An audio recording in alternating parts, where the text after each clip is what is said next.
No, I'm just. I don't. I will stop. I will stop giving you a hassle because I do not want to give you a hassle. So welcome to your first session. Are you excited to be here? Yeah.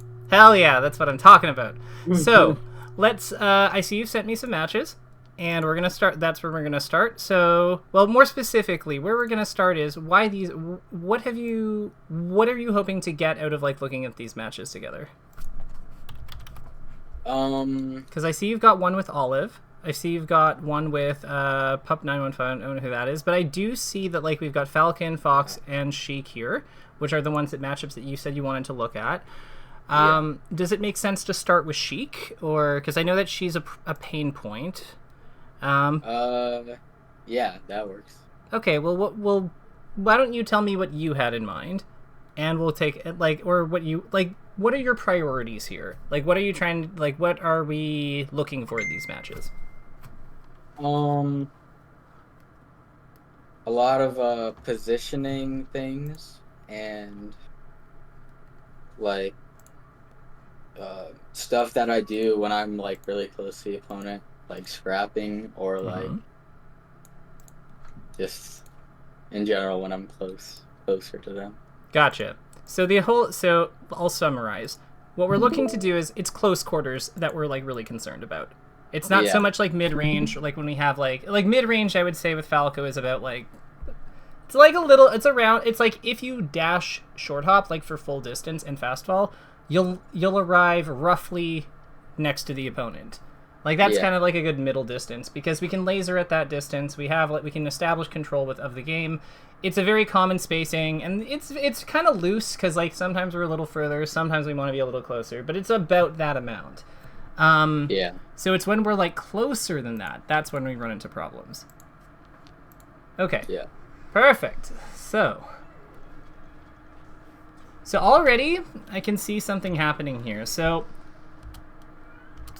walk me through what happened here. Wait. Pause like right when I'm in there. Yeah. Let me see. I think I was either trying to bait like a CC and then I missed it, or I was gonna laser or something. But I right here I was trying to CC, and then I just messed it up.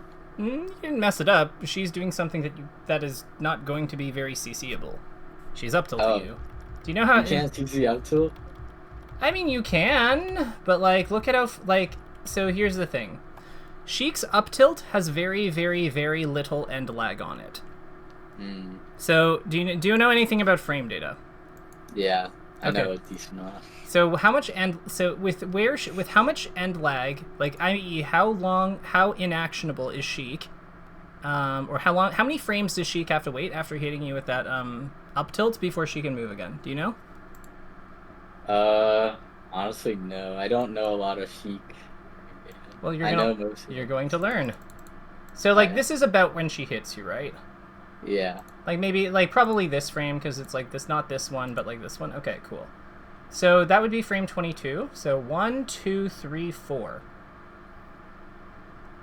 But you are ASDIing down. So like you're holding down. So you're going to be burning 4 of that on your auto cancel because you're ASDIing down. So she is actually about tied with you. I know you're crouch canceling, so it's technically like about a frame or two less. You're like 1-ish positive, but you're also too far to be shined. Like to shine her in her end lag. So she can like, she's safe here. So it isn't that like if Olive doesn't want to get shined here, he can always not get shined here. Yeah. Like he can, because he can always just like wait outside your shine distance because like you're not close enough. You'd have to like go forward to get him. If you go forward with like dash JC shine, his grab out will win. So it's not so much that you messed up here. It's that the thing that you did doesn't work. Do you see? And it's because Sheik has very low lag on that up tilt, and she's kind of far away. Do you see what I mean? Yeah, that makes more sense. Right. So here's my question: What are you trying to do with this jump? Why are we trying to like crouch cancel anyway? Like we just saw her run off the platform, didn't we? Is this not a spot where we would down her? She's below us. We're like in the air. Like she's in a bit of lag. Not tons, but like a little bit. Like we're able to fast fall. Like why aren't we hitting her? And I'm not asking that to like because I want to know what you were thinking at that time. It's more that I want to like I do you see a reason not to do that here? Oh no. Oh well, if you don't fast fall, you could get grabbed. Why wouldn't we fast fall?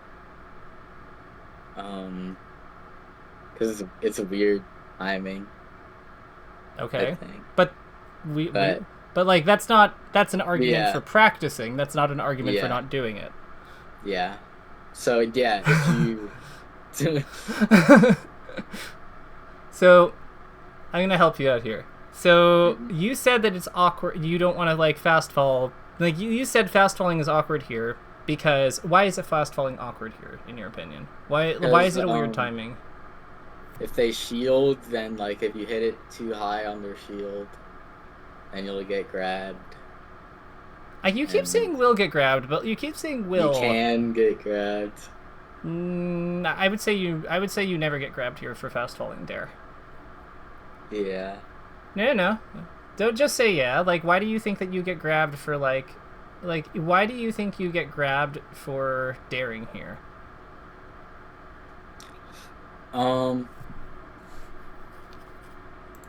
It's like, is it because she can get her shield out? Is it just that she can shield? Yeah. Okay. So no, but like this is important. Like this is important. So like. Here's really like so if that's the case, and to be clear, I don't actually disagree with you about maybe no, this isn't a down air. Like the impression I'm getting is that you think maybe this isn't a down air position, but you're not. You're having trouble explaining that. Is that correct? Yeah. Okay. So I'm gonna help you out. So I agree with you. I actually don't think that this is how we want to open this match here. I think what we wanted to do was drop through the platform and shoot her. Mm-hmm. Because if us walking forward here, imagine if we just fell through the platform and fired a laser immediately. Yeah, I do that a lot, but I like to mix up doing that and doing other openings. Okay, and what has this other opening given us compared to like establishing the laser? Like if they stay on the plat. Then Sheik is on the platform and we're in center stage and she's needling us and we're in her runoff fair zone. Like that's not good. Yeah, that's true. Yeah. But I do like the double laser a lot of the times there. Okay, but that still involves us like doing the lasers though. Like I think the double laser here can make sense as well, but the point is that we're spawning at a distance from her. We have a safe pathway to the floor here, and we have like a slightly riskier, but like possibly like it covers a jump here, which is kind of worth it. As long as we don't go too far forward when we're leaving this platform, I think that can work. I think that makes a lot of sense here. But what doesn't make sense is for us, in my opinion, is for us to like go for this like approach into the spot where we think she's going to go, and then not to like go for the hit. Yeah. Because if we're reading that she's going here anyway, we might as well get something for it, you know? Yeah, that makes sense. Yeah. So like this is a thing. This is a general concept of scrapping that I think that is like really important. The idea that like, so whenever we're entering the opponent's territory or setting up a play that has a proactive or like we're trying to make this happen, or like we are doing this because we want this to happen, and we want this to happen or want something to happen. Yeah. It's really dangerous it's really the thing that makes plays inconsistent more than anything else is when the thing that we want to have happen requires a very specific action from our opponent for it to work. I see. So like as an example, we go into crouch cancel here because we're like, we will take this hit and then we'll shine Sheik. But the thing is Sheik doesn't have to give us a hit that we can crouch cancel. Like imagine if she had like she could grab, she could up tilt, she could have jumped, or like not like she could have jumped and like fared us or something, and like descending retreat fared. She could have jumped and needled. She could retreat back here. She can like there's a lot of things that she can do, even with like, or she can like jump back to the platform with needles and set up her like triangle, like her needle wall here again. So there's a lot of really powerful options she has available that allow her to just not interact favorably. Like, the really, what I'd wonder is, given that we're at 0, how likely is it that she's even going to give us a hit like that, right? Because it's not because it's not like we're like at 24 or something, or 25, where like she's looking for forward tilt yet. No, where she's looking for forward tilt. Like, there's no real reason for her to do one of those moves yet. Yeah, well, another thing is I'm not that comfortable with the tools that Sheik has. So, okay. Like, I wouldn't be thinking, oh, okay, they're not gonna do this until this percent or true stuff like that. True. Okay, cool. So this is important for me to know, because this means that we probably need to like give you that this is a knowledge gap. Like, you're not aware of like the different threats at different percents. So we're going to, so as we go through this match further, that's something that we're going to flag. I'm going to make a note of that.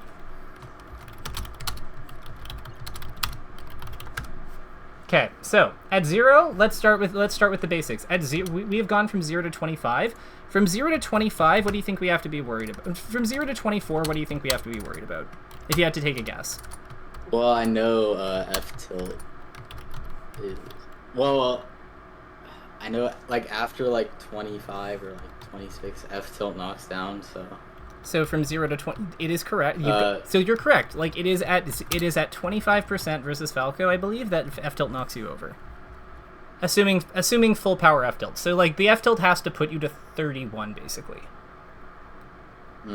Or 32, because it does 7. Yeah, 32.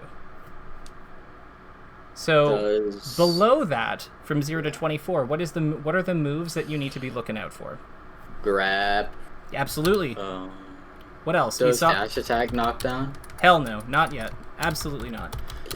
I would. We saw her up tilt, and it was very safe. So up tilt makes sense, I think. Aerials. Yeah, let's be a little more specific. Like, are we worried about? We're not worried about dare, right? Yeah, exactly. So fair. What maybe bad? Needles. Fair, needles. Yep. I think that's probably pretty much it, isn't it? Yeah. Okay, so Sheik threats. So now we have made a note of that. So this is something to watch for as you go through your matches going forward. So what about 25? We know that 25 like is F tilt. So we're gonna make a note of that too, and we're gonna see how this proceeds. So you notice that as soon as you're at 54, what has he been doing more of? Tilt? Absolutely. So, and which makes sense because we said 25 was F tilt. I think that down tilt is around 40. So then, like, see, this is what I mean, right? We also getting more dash attacks, like a lot more dash attacks too.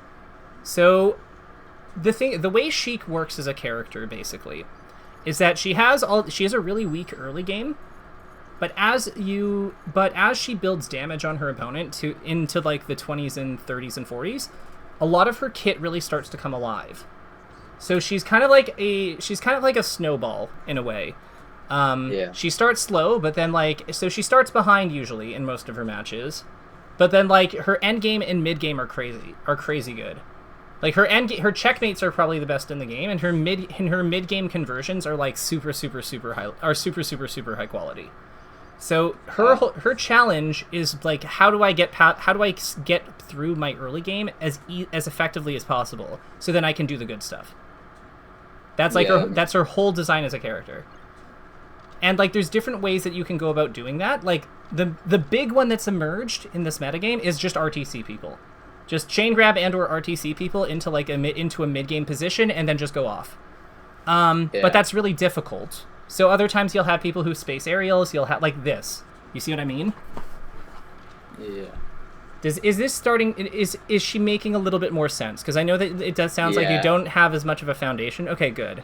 So what is it that's making sense about her? Like when you're watching yourself play against her, what is clicking with what we've discussed? What is clicking? Like right now, as I'm watching this, I'm in the lower presents. I should be playing more defensive and more safe to not get grabbed. Yeah.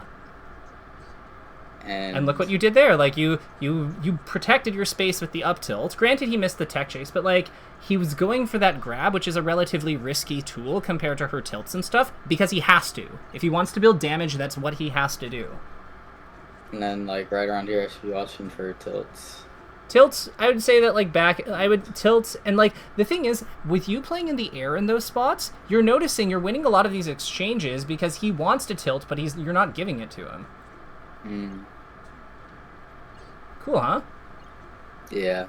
Sheik is a lot of what you do versus Sheik is you're trying to like keep her from starting, and you're trying to like make her start as slow as possible so that you can pull really far ahead and break her and like just kind of like you like work the lead you have on the stock or the game state to like apply pressure to her basically, because like she only has so much health to work with, right? And she's not very good at advantage state, like in disadvantage states. So yeah, you see what I mean, like from watching here. Yeah. That grab was really good for that reason. That cross up back here was really good for that reason. It's like these are the types of things we want to be doing. Now I would say that you, like most Falcos, and myself included, we do not have a very good like edge guard tree on her. Yeah, I'm really, really bad. So like, do you know how her recovery works in general? Like, do you know like how do you edge guard Sheik? You wait for like I know like the poof like does damage, and then she's in like a bunch of lag if she lands. Yeah. And she Keep going. can she could do it up like on the ledge to catch you like trying to roll. Okay, but these are all things that can happen. That doesn't tell me how we actually do it though. Oh. So like what are we generally trying to make happen? You're trying to make her get on the stage. Yes. And then what do we do? Why do we want her there? Like what happens? Because the uppie has a bunch of lag. Right. So then what do we do with that lag? How do we hit her? Like what do we do with it? Do we like grab her? Do we hit her? Try and get her far off stage. Yep. There you go. And then what about low percents? Do we try like we probably just combo her, right? Yeah. Okay. I think. That makes sense. So the whole name of the game is that we're trying to hold a specific position so that she's forced to give us a hit. Right? I see. Yeah. So then like and then the structure of the so there you can see that we didn't get that position, so we weren't able to edge guard her. Yeah. I was just too close. You were too slow. You weren't on the edge. Remember, what we're trying to do is we need to be holding the ledge. Yeah. Makes sense. So you see, like, so a big thing about Sheik is structure. Sheik is what I mean by that is there's certain rules about how her moves and things, like her moves are I think Duck once described her to me, and I really love this description, but like her moves are powerful but straightforward. With clear, like her moves are powerful, straightforward, with clear weakness, with difficult, with like they're not easy to beat, but they do have clear weaknesses. So this is like for her at B, this is one of them. Like this is the big one. Sheik is very difficult to gimp because her up B becomes invincible around frame 18. So then once she gets to about here, like once she gets to I'd say this frame, you see how she becomes flashing, right? Yeah. So she's intangible. She's intangible at that point. So because she can become intangible so easily by moving away from you and by like moving into positions that are difficult to hit, yada yada yada, with her wall jump to like set all this crap up, it's very difficult to actually gimp her. But she's easy to edge guard because it's easy to rinse and repeat. It's easy to rinse and repeat her because her up B also does not have a hitbox that comes out until much later in the move. Look at how much later it is before she gets her explosion. Yeah. This would, like, if had you wave dash to the edge, like, there's no way that ever hits you. Yeah, that makes sense. So why did we go for a jump there to grab the edge? Um, Do you think that's a to mistake, or do you think that's like what you wanted to do? I want to see it because Okay. I thought that it would take longer, and then if I did the jump, she might think that I wouldn't grab it in time and then die. I see. As a rule of thumb, those kinds of gambles of like, well, maybe there won't be enough time. Like maybe they'll think that they can't do it. I assure you, the Sheik players know if they can or can't. Okay. Because like the thing is, she works with such like. If you were already in the air when you were like hovering around there, then maybe I could see you tricking them. But like, because her recovery works in such a concrete way, it's either you're holding the ledge or you are not holding the ledge, right? Yeah. Like it's not really something you generally like. I'm not saying you can't do it at all, but I'm saying it is usually at the stage you're at with learning how to edgeguard her. I would not be leaning into trying to trick her. Yeah. The name of the game with Sheik is exert the concrete advantages and like punish and like opportunities to punish her that you have just by exploiting the weaknesses of her things. It is not worth it to try to get into psychological head games with her when you have a guaranteed hit by doing something else. Yeah. Mm-hmm. Yeah, that makes sense. Yeah. So what's something with all that in mind, what's a way that you're going to, how are you going to apply this to your play? What are some things you're going to do differently versus Sheik now? Definitely at low percents, like very much watch out for the grab, because that's like her biggest thing, and like needles, and play more carefully at lower percents. Yeah. And then Yep. in the edge guard, I want to try and be more concrete with it, not try and do anything special. Just grab it. Hell yeah. I love it. So I'm going to make a few notes about like some general percentage ranges for you so that you have some like things to like work with. So 30s to 40s, no 30s, tipped bear knockdown, fair knockdown, nair knockdown, detailed knockdown. So these are like when some of her threats kind of become alive. These are general percents, they're not exact, but like it's just to help you get started with like playing around her threats more accurately. Because this is like, yeah, it's important to have this awareness so that you know what she might be going for at different phases of the game. Because you can see that like at 55, when we get dash attacked at 55, it's worth knowing that when you have to look out for that, because if that hits us and we're not ready for it, we will die. Yeah. Yeah. That makes sense. Absolutely it does. So I'm going to start jotting some key takeaways down too, because I really liked how you worded that takeaways, because I really like how you worded that one as well. So like our percent matters. So we're no our percent matters. No matters versus Sheik. Matters versus Sheik, and it's prioritizing setting up our position, and tools to address the threats she has at the stage of the game she's at. E.g., in early game, she only really has grab and aerials. So prioritizing the grab bracket because it's the deadliest. No, because it's the deadliest. By playing safer and not shielding. No, and using alternatives to shield for defense. Because that all makes sense, right? Yeah. Like, basically, we're saying we shine more, shield less at 0, because all she wants is grab, or shine and spot dodge more at 0, because all she wants, as opposed to shielding, because all she wants is the grab anyway, and shielding doesn't stop that grab. Yeah. Yeah, that makes sense.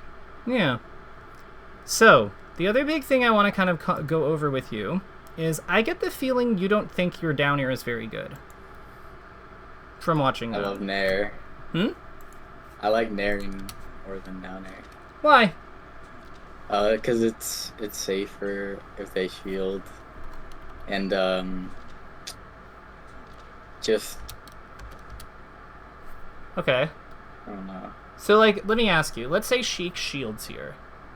Right? Yeah. Your nair would be safe, but are you saying that your down air would not be safe? If you cross up her shield with down air? Not if I cross up. Well, you landed behind her, so, like, you would. Yeah. Yeah, so, like, if I did dare cross up, it would be safe. But, like, more like, just in general, the game, I like just nairing. Okay. But Nair is also much less safe versus ASDI down and doesn't give us as much reward a lot of the time. Yeah, that's true. And it also doesn't win as many fights because its hitbox isn't as good. Yeah. So, I'm not saying that Nair is bad. To be clear, like we're not in the Nair is bad camp here. But I do think that like there is an opportunity for us to down air more effectively. Like that forward air there, for example. That was supposed to be a Nair, right? Yeah, I think so. Okay, so if we had hit her with that Nair, all she's gonna do is slide into the corner because she's holding down. Whereas if we get that down air, like we keep her closer to us and possibly pop her up. Like we're so much more equipped to be able to like follow up on her. I'm concerned. Like I feel like we're not using some of the most powerful tools on the character all that often. And I think that's a real shame because like his down air is a really good move and it's a kind of a unique move to him too. Like there aren't other characters who have access to like a spike on such an accessible part of their kit. Yeah. Do you think the other thing with Nair is like because you have to like have it in a neutral position when you're going up in your jump, like it is harder to get like max momentum or like certain drifts with it. Whereas with down air, it doesn't really have that restriction. And that can be really useful against a character like Sheik, who's like very, very microspace heavy, who like has very specific threats that she's like trying to make like that she's trying to like trap you with. Yeah. Yeah. Just food for it's just food for thought, but I really think that there's like a missed opportunity from like not using our down air and some of our other powerful tools like enough. Yeah. I should try to be more like conscious of when I'm aerialing. Like what I get if I do this versus that. Yeah, I wouldn't say conscious, but like if you mean like conscious as in like aware of it, yes. Like you want that internalized. So like let me ask you, if Sheik is at 0, what is our Nair like if we hit a falling area, like what do you think we're trying to get on Sheik from our end at like these early game percents? Shine, grab, something like that. Well, not grab like to get a combo, but to get her up to percent where you can combo better. Yeah, to get a combo at 0, shine. Yeah. Okay. Great. And what moves can link to shine at 0? Dare, I think. It's tricky. It's tricky. Like you have to basically have her in a position where like you can falling dare on her. But yeah, I would say so. What about Nair? I'm not sure. I don't think you can do it at 0, but Well, you can, but there's a condition that you have. You can, but no. This is good. This is why I asked this. There's a condition you have to meet. What do you think it is? It has to be like a hard Nair. Here, let's consult the calculator together. Yeah. So this is our Sheik. This is our Sheik opponent. What we are going to do is she's going to be ASDIing down for this, and she's going to be at 0. So we have. If they're not CCing. She's not CCing. She's just ASDIing down. Like she could have landed and held down. She could have just F tilted and held down, something like that. Yeah. What if she's here? Off the Oh, ground. if they're in the air, like. Yeah, because like we then get the stun. We get the stun frames then. Because like and this does 16, whereas our down air, if we hit her out of the air like this, even though it does like the same amount of stun, 16 frames, they're going to go down. Right, they're going to auto cancel. So like and then we're not going to get anything. So yeah, the key here is what's the key here? If she's on the ground, we do there. And if she's in the air, there. Right. Yeah, that's what Flinchy told me too. Right. Like, but now you know why. About it. Yeah. Because like you don't get any stun if you hit somebody in the air with dare. You can, and the thing is like dare is a little, because Falco's such a fast falling character. I want to be clear, like these are not hard rules. Because like on this stock, I'm pretty sure you convert something off of like. I'm pretty sure you convert something off like an airborne, like, or get close to it, converting off like an airborne down air. Like, see what I mean? Like if you shine right now, even though she was airborne, you can totally hit that combo because you landed on the ground first. That's one of the So like that's one of the perks of being like Falco. Like you have ways to like kind of break the rules regarding your move's limitations. Like there's another one. Now granted she pushed a button, but like the button she pushed was her jab. Like, and I don't think you were frame perfect. So like what I'm trying to get at is there's ways that you can work around these, but like it's important to understand what the general idea is, like what you should generally be doing, and building skill with that first. And then as you get better at using the exception, at doing those, you can then start to push for push and learn the exception cases, like things like those things that you just did, because those are actually very well done because you managed to land first on them. That's the key. Yeah. In a similar way, actually, you can actually sometimes get Nair to it doesn't really combo, but you can kind of frame trap people with Nair, but even when they're holding down sometimes. Like you've probably seen Mango do it, but what it looks like is usually like you falling late Nair someone, or like land with your Nair really close to the ground, like the frame before you like land, or maybe it's 2 frames before. But because Nair has such low L cancel time, it's only 7 frames, and what that means is the opponent is only like +3 or so on you. And a lot of characters just do not have moves that come out faster than 4. So when Mango keeps going into them and shines them, like it just kind of works, even though they were holding down. Yeah. Like you probably have seen that, haven't you? Yeah. Yeah, so that's another way you can break the rules. But again, the big thing here is like we want to be using the right move at the right time. Another thing about the Nair is like Mars will try to do like the take laser fair. So I do laser, then dash back, then Nair a lot, and that's like probably muscle memory. Cause like just I don't know how to explain it. Just try. I can't help you if you don't try. Like since I play against Mars so much, a lot of stuff I do works good on Mars, but not good against other characters. Okay, that makes sense. So what do we let's look at I think that we've gotten some good things to take away from this, from this match with Olive. Why don't we take a look at one of the other matches? I don't know if we're going to get through all 3 of them, so if you have to prioritize, are you thinking Fox? Or Falcon? Yeah, probably Fox, but the Fox is an unranked game, so I'm not sure how good this is. I mean, you win, but like it looks like it's competitive, so I think this is fine. Cool. So, one thing I'm noticing... Yeah. So let's talk about like where we should be aiming our moves when we're like comboing. So like this is actually a good example of a spot where we could have potentially mixed up our opponent. So like you see like we know that we down air people on the ground, we nair people in the air. Yeah, I could have naired them.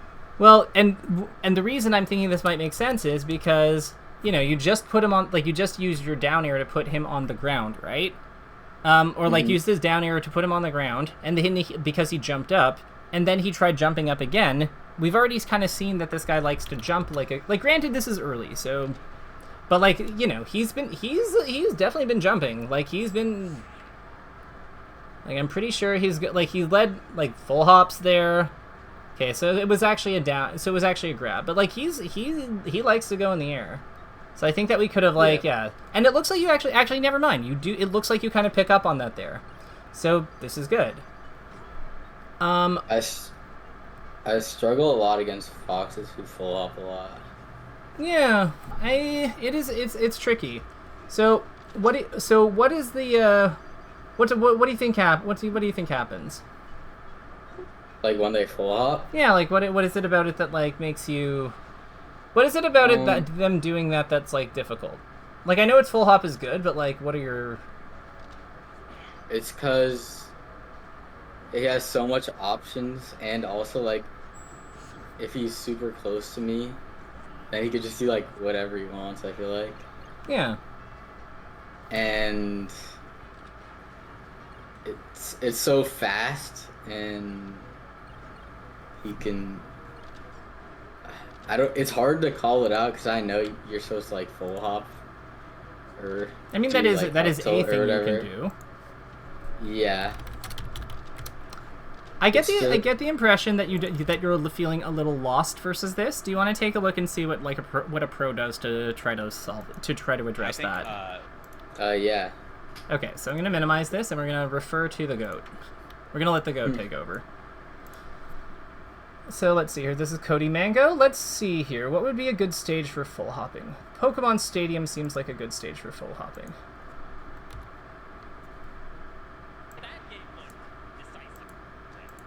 Okay, so let us begin.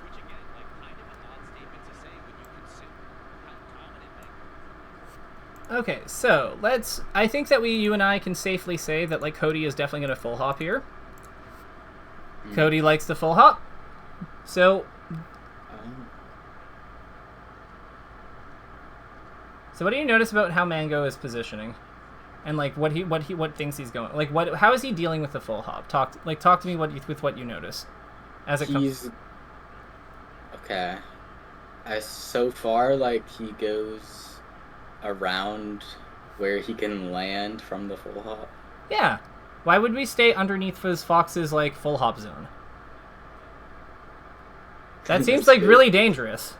He's got all his mix-ups and shit there. And like, granted, Cody's excellent, so like, it's not like that Cody doesn't have like alternate ways of protecting his landing. But like, you see what I mean? Like, he got to this like this. I think is a great example. Like, Cody like comes up like this, and then and Mango says like hell nah. And I think that makes a ton of sense, right? Yeah. Oh, I just realized. This, because it's open. Okay, I'm just gonna close that for now. Yeah. Point is, see what I mean? Like look at how he's like, and you can see that he's shielding here. He shields. But then he shields, and I think that he assumes like I think. Why do you think he's shielding there? What is he trying to beat? Wait. Drill. Right.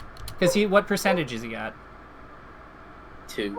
So if Cody goes for like nair or back air, is that good? Is that good versus Mango if they hit? No, because he can't get much. Right. Well, he'll die because Mango will CC shine him, and Cody will. Mango has the. It is risky for Cody to go for nair and bear because Mango is at such a low percent. So it makes a ton of sense for Cody, especially when he's above Mango and aligned for down air, to look for down air. Like, this makes sense. So Mango is then presenting his shield, and then Cody very cleverly is not giving it to him because he's like, he'd rather air dodge away from him than give him this shine out of shield, because whatever Mango gets moving out of shield on this is probably not nearly as bad as getting pillared by Falco. So see what I mean? Yeah, makes sense. Yeah. So it's just like, and then like what these two are like, see what I mean? Like he then like low percent, He goes for like he goes for the back air. He gets nothing off it, and Mango Cody spaces in times like in a way so that it's difficult for Mango to reversal him. So he doesn't like die, but like it's still like difficult at those low percents to get things. So yeah, a lot of things in this game, a lot of the fighting in this game is actually a lot simpler than people think it is. Because like really what we've seen here from like Mango is like he's just kind of like he's boxing out based on what what the threats that are presented are. He's boxing out based on what like the threats at a given point in the stock is. There, like he's at kill percent. It makes a ton of sense for him to be blocking here. And he's protected from full hop, believe it or not, because he's underneath the what? The platforms? Yeah. Can Fox attack us on like through the platforms? No. Yeah, I mean, like, Fox can do many things, but I don't think that he can cleave through the platform and then fall down and keep hitting us while having an active hitbox. So you see that he's using the platforms. He's also staying outside the range of, like, the full hop zone. Like, he kind of gets out of the way of, like, where Fox can, like, potentially fall on him. So at low percents, Fox wants drill, and at, like, mid percents, he wants nair and grab and stuff. Yeah, generally, but like not foxes will vary, but like I would say that like from like 0 to about 40, looking out for drill makes a lot of sense. From about 40, like here I'll write these down with you. I'll write these down for you. Percents awareness versus fox. This fox. So let's say fox threats. And let's say 0 to about 0. And these are like rough. These are rough, so we'll do 40-ish. So dare, I would say grab, I'd say shine. From about 40-ish to about like 70-ish. No, 60 to 60 or 70-ish. What do you think? What do you think? It's like mostly nair. What do you think happens around 70-ish? What are your thoughts about that point on 70-ish and up? He's trying to get you off the stage or get you in a grab, kill confirm or something. Well, let's say like 70-ish to 90-ish. We'll say bear, because like bear is absolutely the king of doing that. And then I'd say 90 and up, and I'd say bear grab up smash, because those are the things that kill us. I see. This is starting. So does that makes more sense? This makes more sense. You can kind of like, if you think about your matches like briefly, does this feel right to what you experience? More or less. It won't be perfect, but like, does it generate? Yeah. And then like, cause like, I'm not like before this, I wasn't thinking about the percents really. Mm-hmm. So like, I'd be like, I don't know if he's gonna dare, nair, do anything. And like you full hops. Huh. But now you have a better idea of when he'll do what. And like, and the thing is, like, again, these are people. They're not like, that was nasty. That's so good. How did he get that? I feel like he played around a full hop to get that. Oh no, he just like, Cody just fucked up. Okay, never mind. But, the point, like, people will make different decisions than the things that are like most efficient with their character, like in like on average, because the situations we play in this game are somewhat variable. Like there's a lot of like little differences that can change like whether or not someone's in range of something, whether or not something's good. Like all of that stuff is important to be mindful of. But the takeaway here is more that it's not so much that these things that like when we're playing around these things and we get it wrong, like it's not that we like suck or something or like couldn't read our opponent. It's more that like it gives us a better picture of who our opponent is and helps us clarify where we maybe misunderstood what our opponent was going for. Do you see what I mean? Yeah, and then like if you know like at low percents that they're gonna nair instead of dare, you can like do other stuff. Like CC it instead of shield. Exactly. So like here, Mango is definitely aware that Cody has like certain things that he wants. Wow, Mango really was playing bad this tournament. He's aware that like there's certain things that Cody wants, as the percents shift based on like, and the thing is, percentage is not the only, our percent is not the only clue we have as to what the opponent's going to go for. Because we also have our game state, right? Like we have the positions of the characters, what level we're on, like where they are, like what's like what movements they're using to set up the fight. We have clues that help us keep informed, in real time. Yeah, so it's really about using all. It's like really what really great players do is they use all of that information effectively. Like they're because the other thing to keep in mind is that like being wrong about what threat the opponent is going, like what tool the opponent is trying to hit us with, is not necessarily even a bad thing, and doesn't even mean that like we did anything, like we did bad play. Like if we're fighting Marth and we're worried about, if we're fighting Sheik and we're worried about grab, and she doesn't grab because she has to back air us 3 times to get us out of like early game, are we unhappy that we made Sheik do like 3 times the work to get anything done? No. That would be insane. Like, we're happy that we made her do 3 hits instead of 1, and we didn't, like, risk letting her snowball off any of them, because they were all, like, low-power aerials in early game. Like, we're thrilled about that. And you get, like, information of what they like to do. Absolutely. So, full hopping. You said, like, you know you're supposed to go or kind of, like, around Fox sometimes, with, like, your higher jump. This is a good example of that. So how did he do that? Like what do you notice about how he does that? Let me look. I'll pause it like like right here. So Cody probably thinks that Manga's gonna try and like pressure him or something. Or like, let's put ourselves in Cody's shoes. He's at 64 in the corner versus Falco. What do you think Falco wants on him? Grab. Really? I feel like grab is like the thing we do. I feel like grab is the thing we do because like the opponent blocks a lot here. It's not what we want though. I feel like we want to F smash him. Like unironically, I think we want to dunk this man and kill him. Or we want to hit back air, or we want to hit down smash, or down air, or like down air into down smash. Like I think we want to hit him with something powerful and kill him because he's at like a kill percent. Like he's at a percent where we can very easily edge guard him if we get one of those things.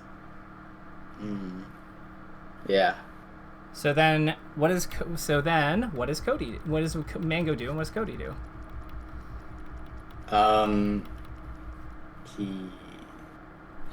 Cody full hops to like, so he can. Well, I mean, like if he tries to... it would probably beat most of the things that we said there, right?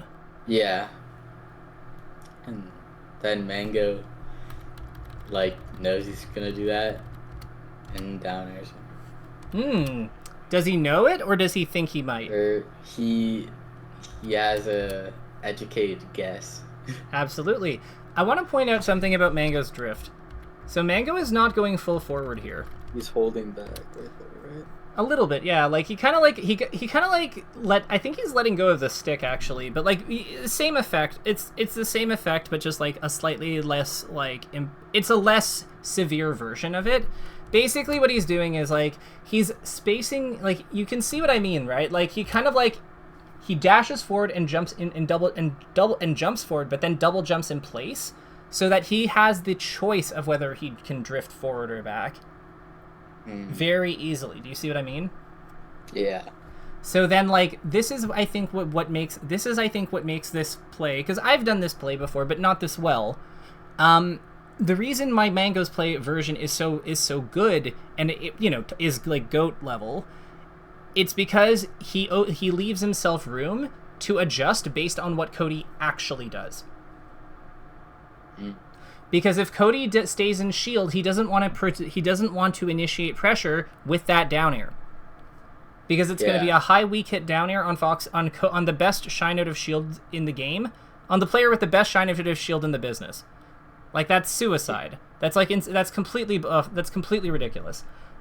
But he doesn't, because he's set up his jump like this. He doesn't have to, and it's still meeting the requirement of playing around the edges of Fox's full hop.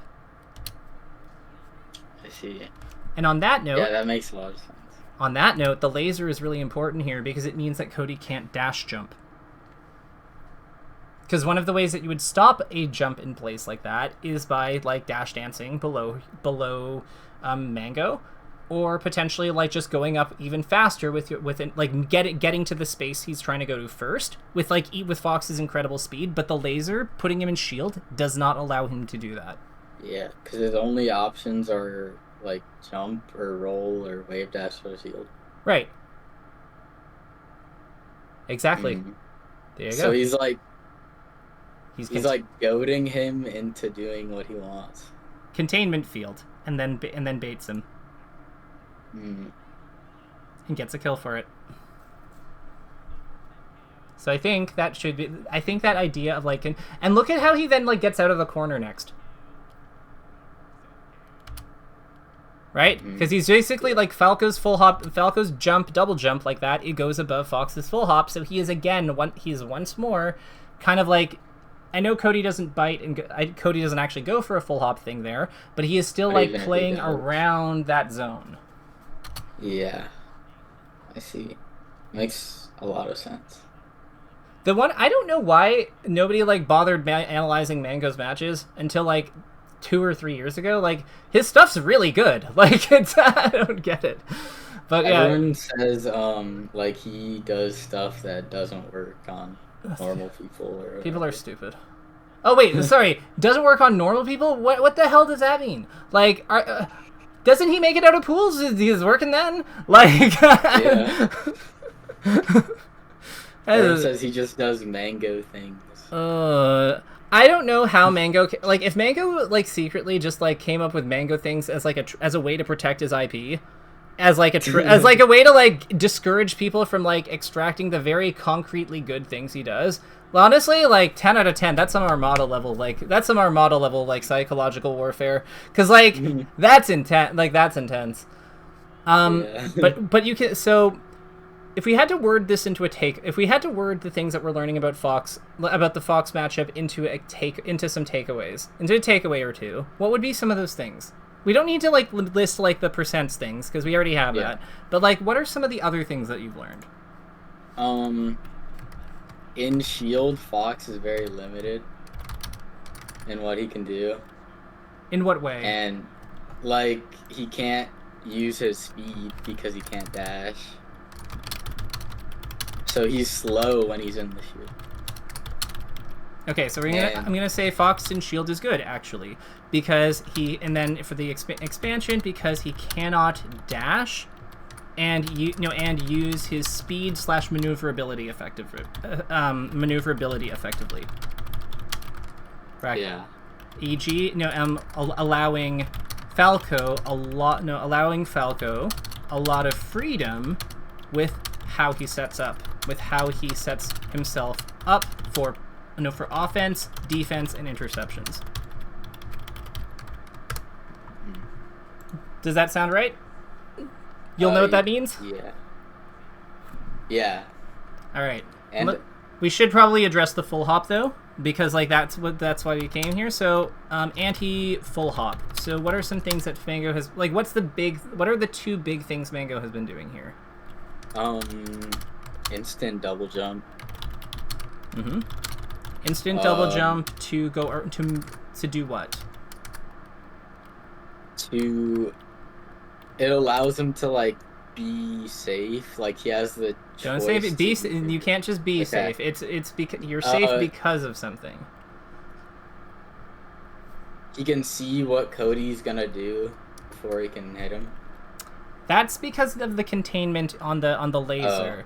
But like the double jump still goes to the right height. It's made better by that, but it's really the height that we're interested in. It's like slightly above. There you go. Fox.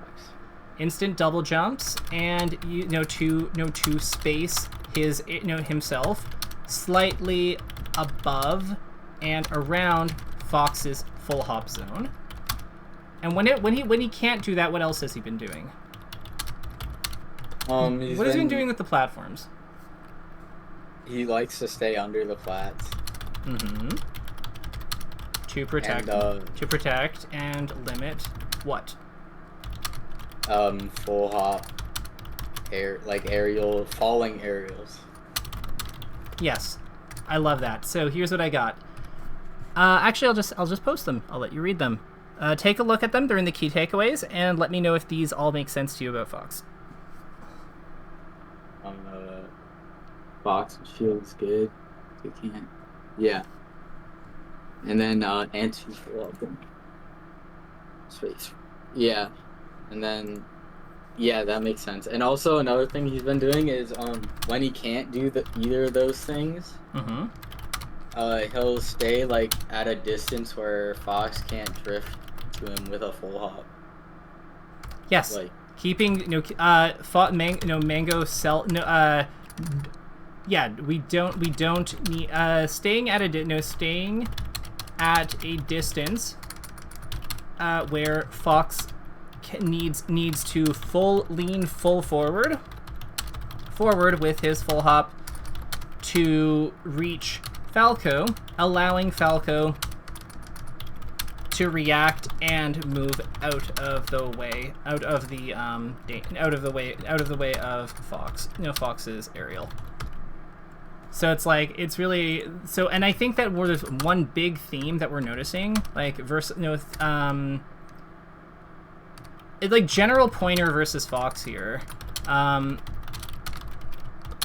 matchup involves a lot of repositioning and taking spots where you're not able to, where you're difficult / impossible to directly hit.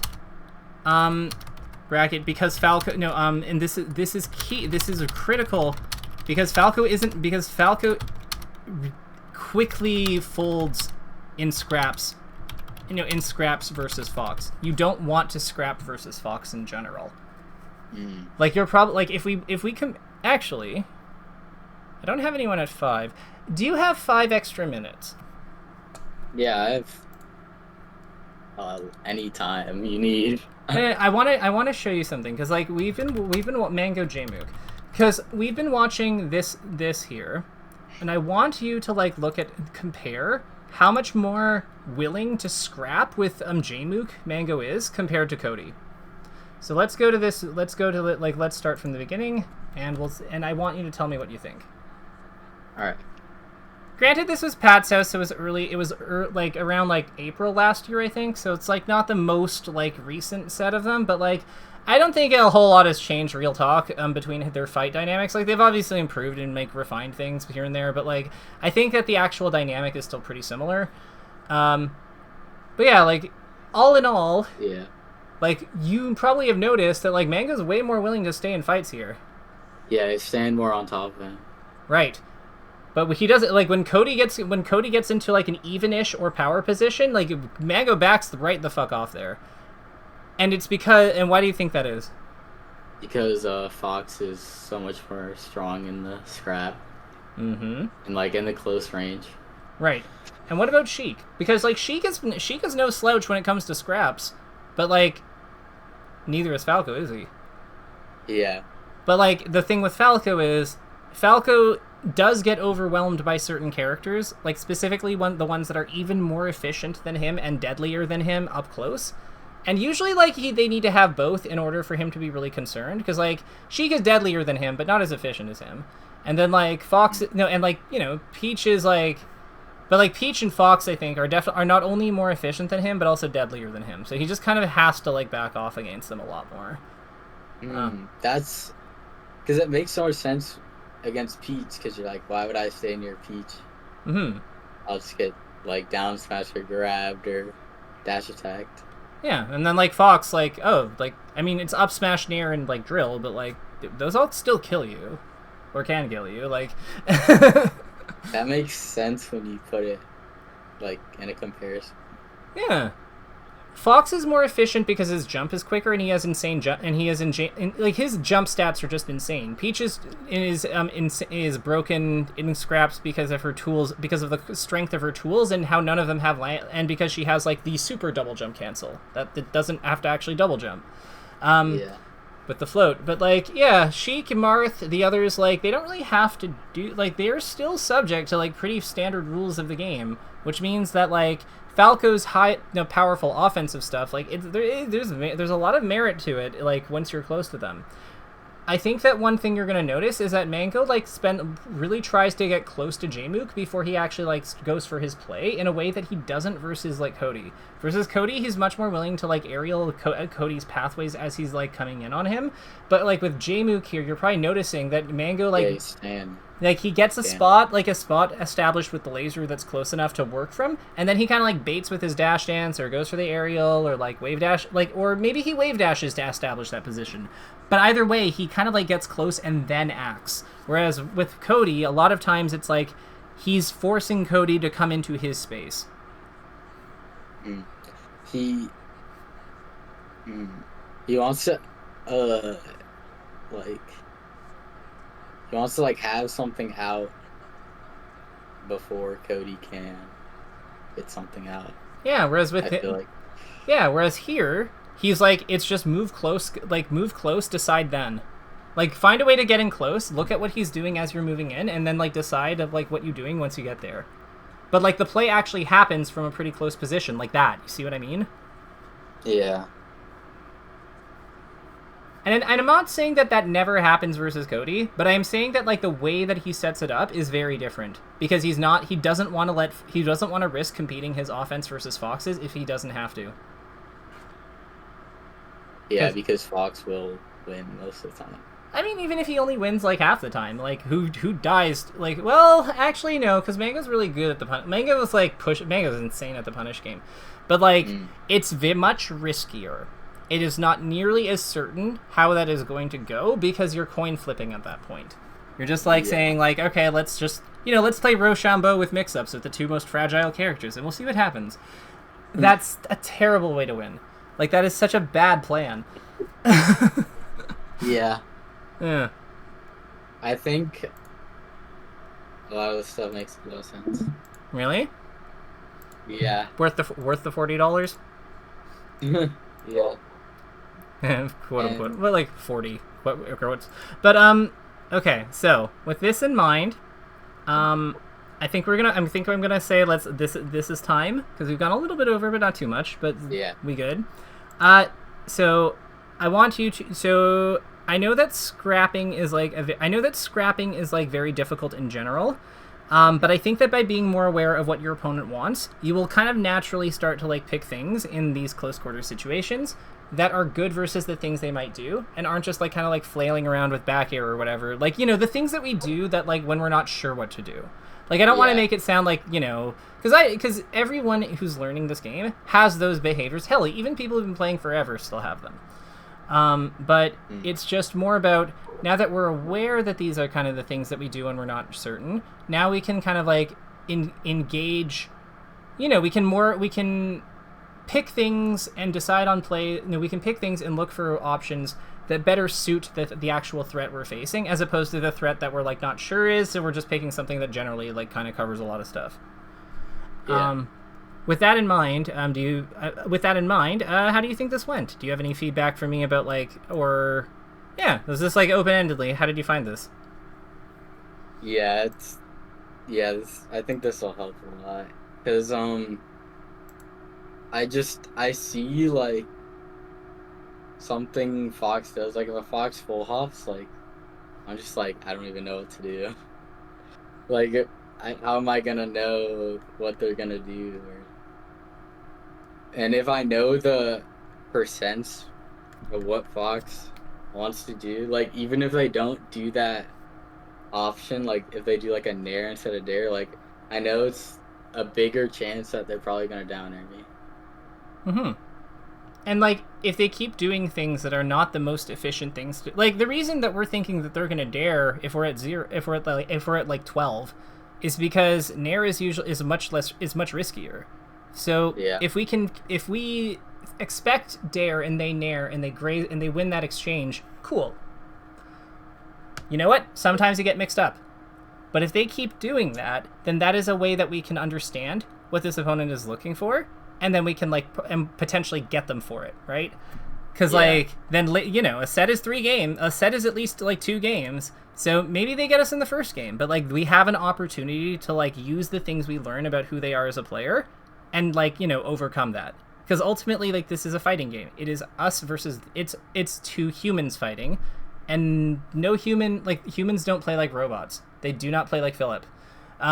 They... have a lot, like, there's non-RNG or non-like modeling based reasons for why players do certain things, and we don't really need to know all the full ins and outs of those reasons. We just need to know the part that's relevant to us, which is what do they do and when do they do it and how do they do it, and we can learn that as we fight them.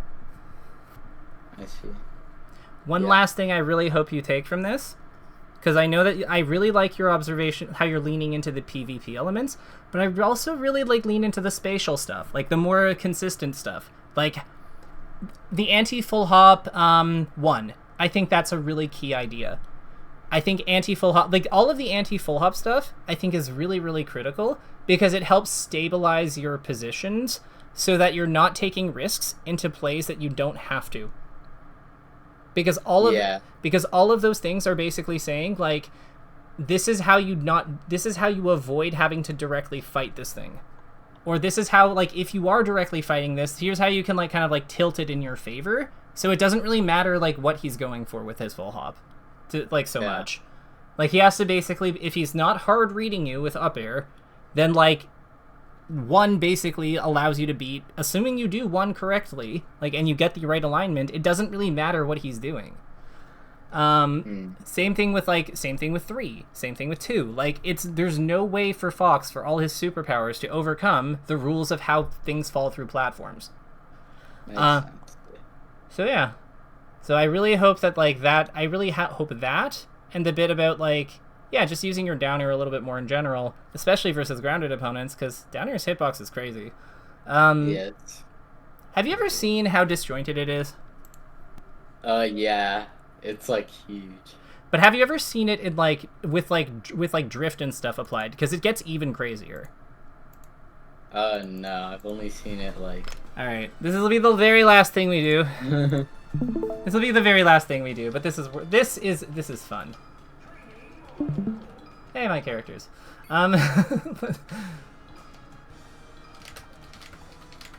Yeah, it's crazy.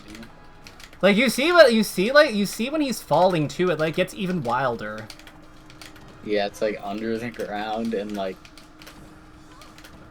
Like, here, let's do frame advance, like... What is that? Yeah. Okay. Like, it's, like, behind him. Yeah, and, like, look at... Now Nair, by comparison... Like, and to be fair, like, as far as Nairs goes, this isn't, like, that bad.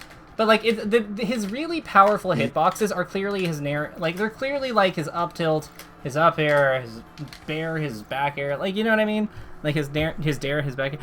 Yeah. Nair has important functions, but we want to let it do its job, like, the jobs it's best at, and use the other tools for the jobs they're best at. Yeah. Alright, with that, I'm going to cut the recording.